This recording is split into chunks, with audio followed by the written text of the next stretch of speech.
Bebop. Welcome to Artist Bebop number 27. This is the weekly ramble where I set a timer for 22 minutes and talk my little artist heart out.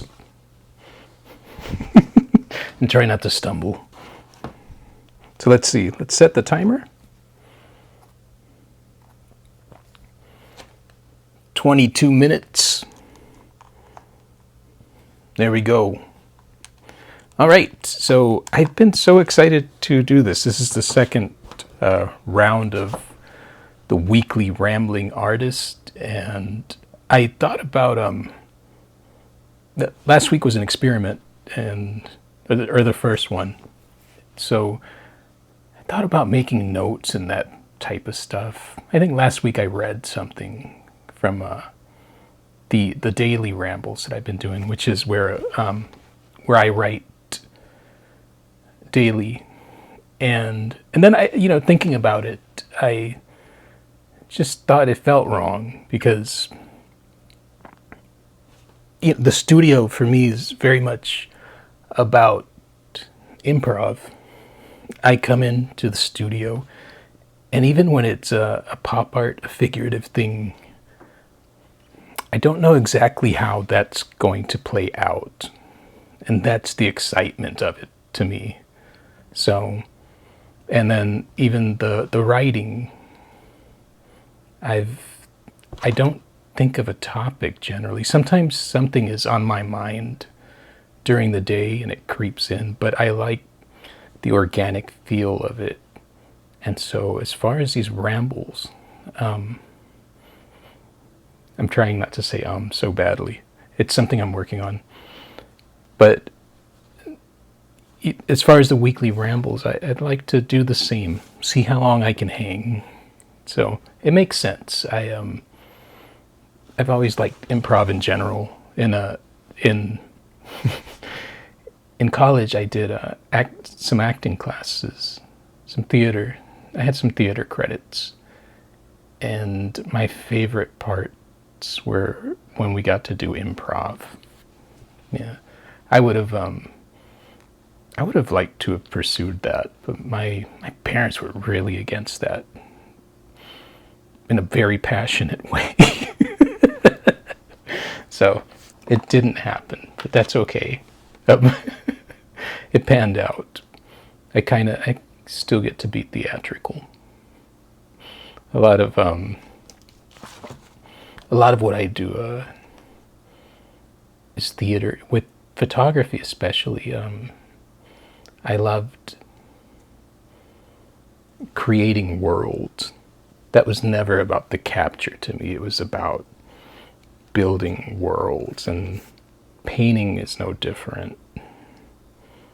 But yeah, in photography, where I started, I liked making scenes for series and the lighting, all of that.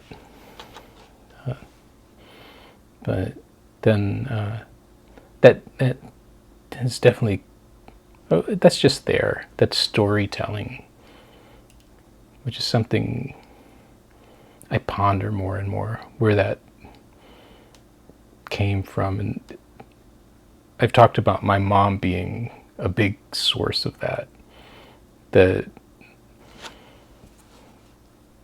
I was her firstborn, and for 8 years, 8 years, I didn't have a sibling. So it was me and my mom, and I loved hearing her tell stories. I would ask questions specifically about ancestors. Like I never got to meet my grandfather on her side, so I would ask a lot about him. And I loved soaking up those stories. And I loved the way she told them. And I knew the stories, but I loved just hearing him. And I think a pinnacle moment of all that was, and this gets a little dark, but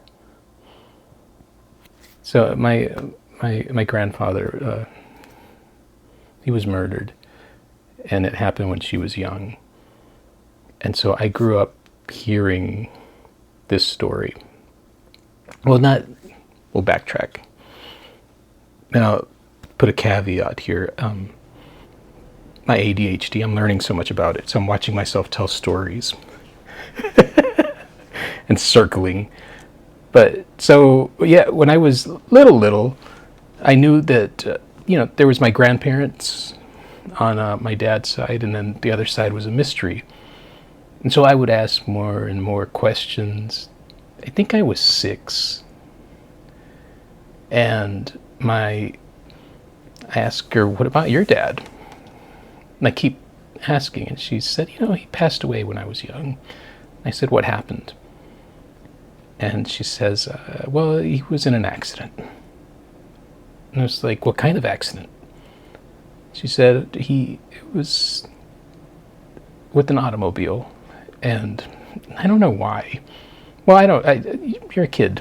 I still do stuff like this, but, I had this vision. I was like, so he got hit by a car? She said, yeah. I said, like a milk truck? She just, I don't know if she answered that, but that's the story I walked away with. And when I was transitioning from photography to paint, that was one of the first paintings I did, was the milk truck I thought killed my grandfather, because that's not how he died. But I won't, I know, like dark humor, but that is what I'm rooted in. So, see, and then I tell these tangents and lose track of where I was going. But here we go. I'm getting better at it. This is all mental gymnastics sometimes. So I think 2005, I got to go to El Salvador, where my mom is from. And so I grew up listening to these stories, and it was cool because, I could see the place where these stories came from, and it fit. And that's such a cool experience. I don't know if any of you can relate to that, but like you build these mythologies, and this one, like, obviously extremely personal. And so I'd heard the story of my grandfather, and I won't go into detail, but it happened on the street in front of a friend's doctor's office. His friend was a doctor, and so I had this story in my head, and we get to the place, and so at that time, my main medium for expression was photography. So the whole trip, I'd been getting my imagery and soaking it all in. It's very emotional. And so we're on the street, and my mom starts to tell the story again. Except this time, it's all right in front of me. I can see, like, we're walking this thing, and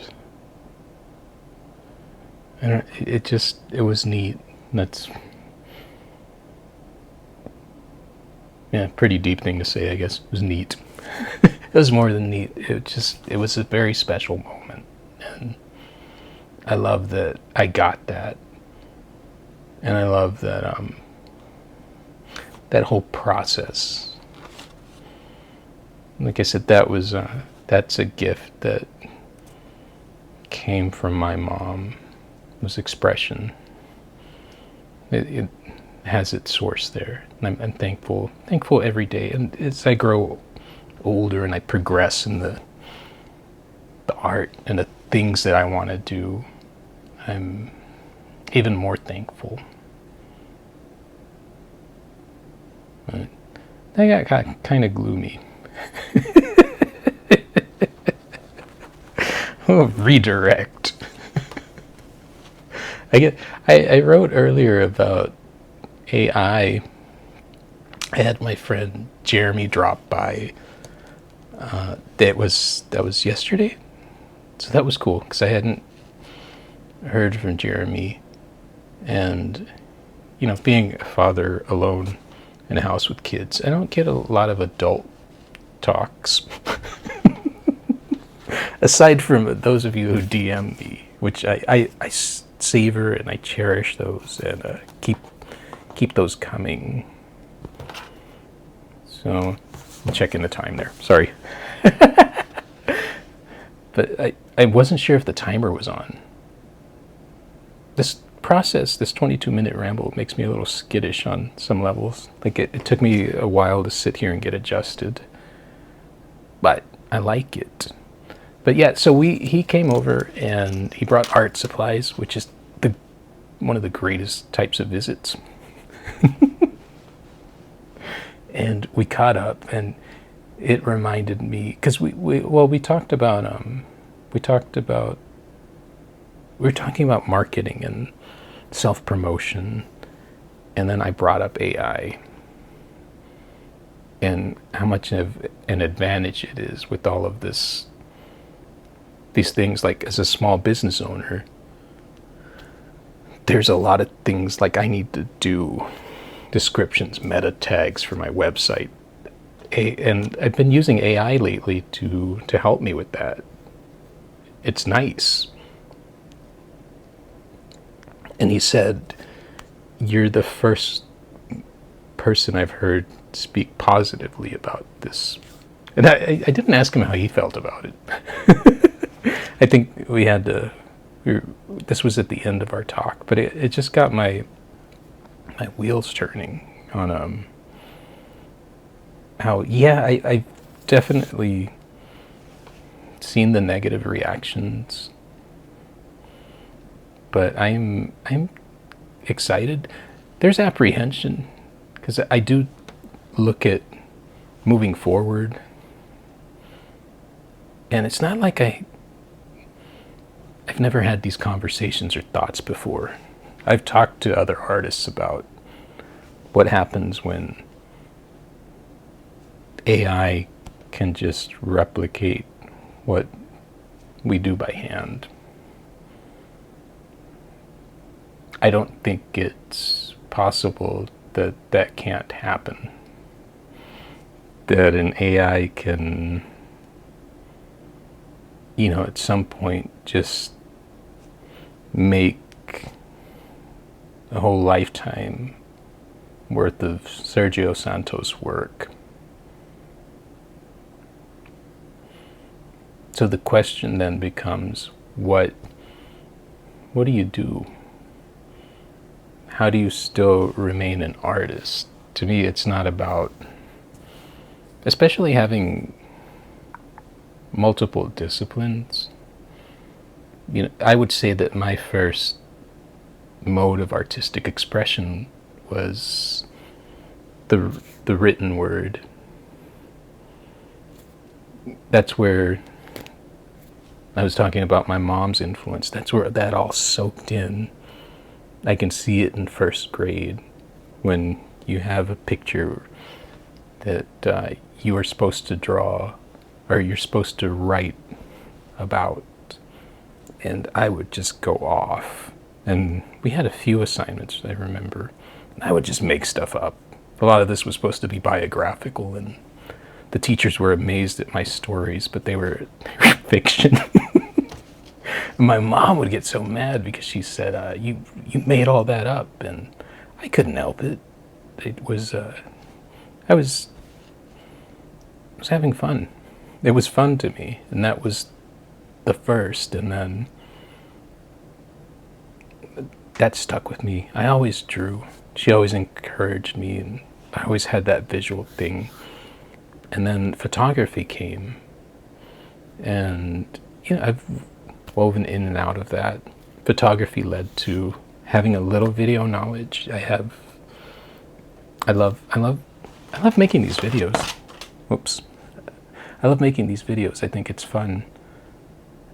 But yeah, having all those disciplines To me, art doesn't have to be me just making marks on a surface. That's what I enjoy right now, just like I enjoyed photography. And photography changed, and I kind of, to a degree, left it behind. I still have that muscle. I still use it. It's still a part of my discipline. But it was weird transitioning, but it was necessary because the times had changed. I came in as a darkroom person. I enjoyed the process of the film capture, processing that, watching it magically turn into images in the darkroom, learning how to manipulate all that, and creating a final image, which was a lot of work that now you can do inside your phone, and you can argue otherwise, but it's true.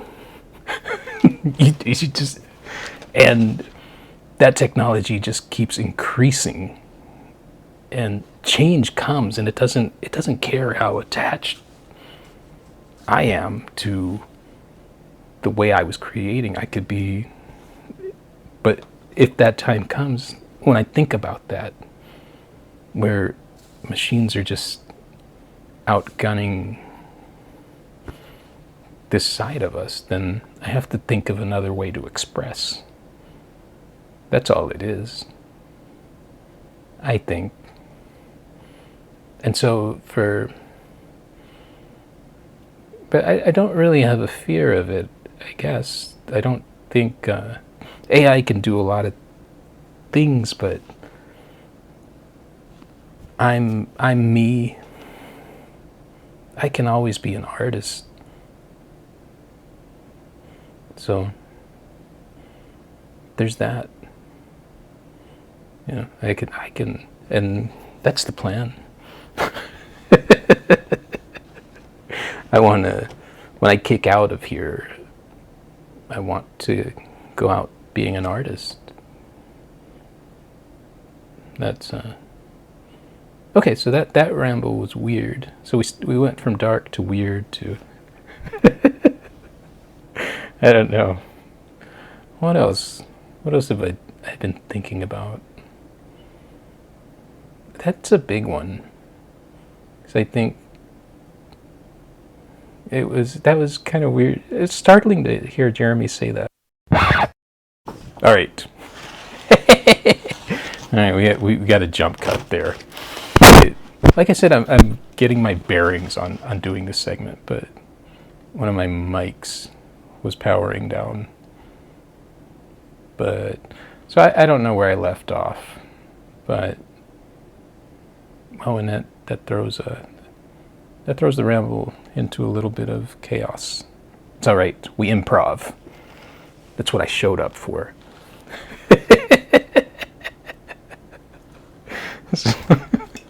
I'll redirect. Yeah, I was talking about the clubhouse for special needs. Pretty much, I'm going to be working there, doing some sessions. So I have this other thing called it's called the Little Monster Project, and that's something I started with my kids during the pandemic, where we drew monsters and we would leave kits in the community, and people could pick them up when quarantine was in effect. But that started some online classes that I would do with different groups, one of them being Empowering Youth for Tomorrow, the nonprofit in Houston that I advise. And it was cool because it developed a new way of doing this teaching. So using my phone, well, I would do that with the, this is getting confusing. But pretty much the virtual classes, a phone was set up, I'd have another camera on me so I could talk to the group and then lead them through the drawing. But I thought, I could take that, bring it to the clubhouse event, and what's it called? I don't know, Aircast, where you make it show up on the television. But I thought I could do that with the phone, just like I do with the virtual sessions, and then we'll have a TV and they can follow along that way. I'll still walk around and stuff, but it's neat how pieces come together sometimes. So I'm very excited about that. I'm very sad I messed up the timing. But you know what? I remember that I kind of ramble on the outro. So there you go. So if you came, I know you're thirsting for more rambles, but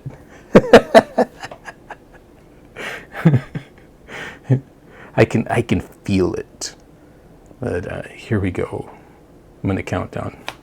Should I stop counting down? Is that annoying? Comment below. Don't you love clickbait? But yeah, clickbait. I'm kind of anti. So here we are in the Artist Bebop rambling outro. But yeah, we'll hang here for a second. But clickbait, I'm kind of anti it. I don't like when people tell me to smash the like button. So from me to you smash whatever you want. You're your own person. Don't let me tell you what to click or share or do. None of that. Especially smashing. You do you. Now, if you do those things, I fully appreciate it. I thank you. I can't thank you enough. It's an honor. Because I know I'm conscious of what I click and like and smash and share and comment on. It's very personal. All right, so that was a clunky second round, I think, because of the audio trouble, but I'm okay. I'm happy to be here. I'm happy to ramble. And like I said, the podcast, I still am open to guests. I think I have a guest in mind that I'm going to ask, but if you're listening and you want to come on, or you have been on and want to do a round 2, let's do it. Other than that, take it easy. I'll see you next time. You can catch me daily. But as far as rambling, I will see you next time. Welcome to my world, El Santo's world. Bebop.